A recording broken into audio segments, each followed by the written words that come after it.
Et au cœur de la création, de la sauvegarde et de la transmission du patrimoine culturel immatériel, les peuples autochtones sont à l'honneur ce 9 août. Cette édition met en avant-plan l'implication des jeunes dans la question de leur autonomisation. Focus dans cet élément sur le vécu quotidien de peuples autochtones pygmées dans la forêt équatoriale. Ce sont les hommes de la forêt leur obéisse et leur est soumise. Les populations autochtones pygmées, reparties dans 21 de 26 provinces que compte la République démocratique du Congo, représentent 2% de la population tout entière. Caractérisés par un mode de vie nomade, semi-nomade ou sédentaire actuellement, ces gardiens des forêts, autant que d'autres citoyens du pays, ont droit à la vie, à la liberté et à la sûreté de leur personne. Des garanties contenues dans la Constitution de la République, bien démontrées en son article 12, qui stipule, je cite, « Tous les Congolais sont égaux devant la loi et ont droit à une égale protection des lois ». Une référence pour la défense de leurs droits capitalisée déjà par certains. Je ne serai jamais sous-homme de quelqu'un. Je suis l'être de Dieu. J'ai mes capacités, j'ai mes compétences.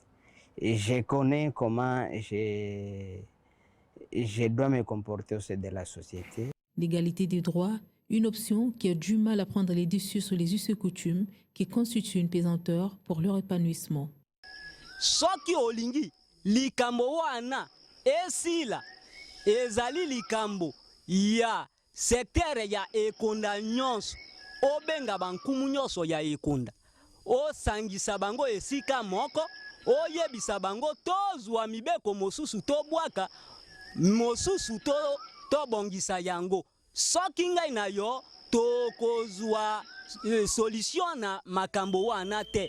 Il a fallu renforcer la défense. Ce souci a dicté le besoin de la dotation d'une loi spécifique portant promotion et protection de leurs droits afin de corriger les injustices dont ils font objet, nonobstant la ratification de la Déclaration universelle des droits de l'homme par la République démocratique du Congo, qui stipule en son article 4 que nul ne sera tenu en esclavage ni en servitude d'esclavage et la traite sont interdits sous toutes ses formes.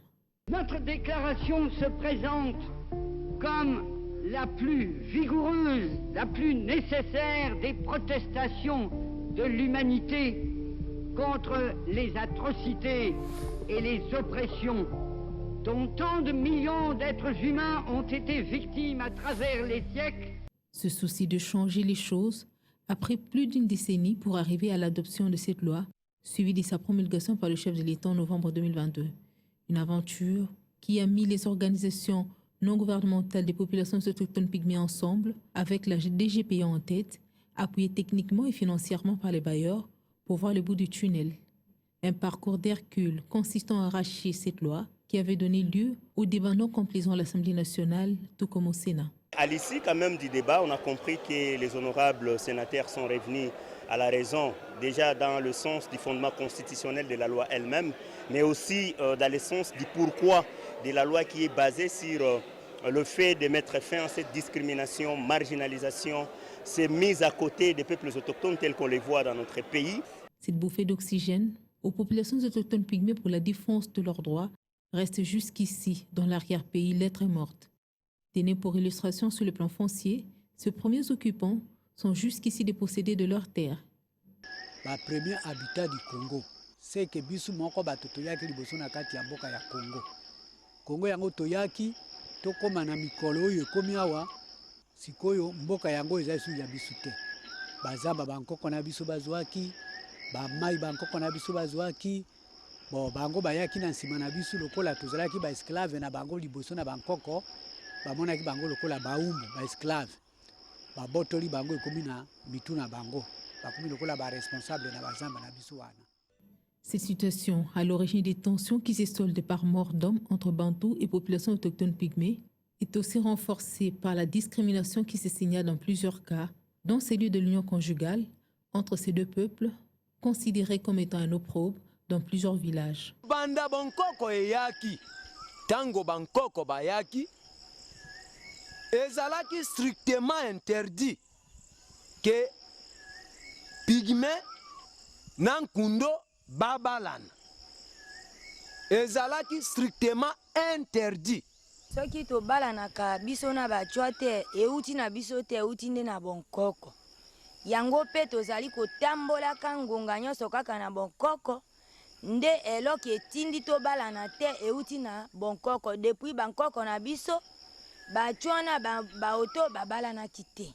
Des situations qui démontrent la nécessité de la mise en œuvre de cette loi comme garde-fou dans la défense des droits des populations autochtones pygmées. Avec un taux de fréquentation scolaire de plus en plus croissant, ces populations autochtones pygmées démontrent davantage leur ambition de prendre leur destinée en main pour la défense de leurs droits.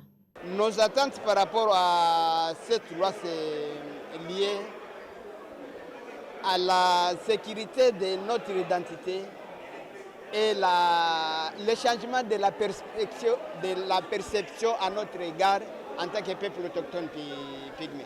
Pour rappel, la République démocratique du Congo est le deuxième pays en Afrique, après le Congo-Brazzaville, à se doter de cette loi spécifique pour les populations autochtones pygmées.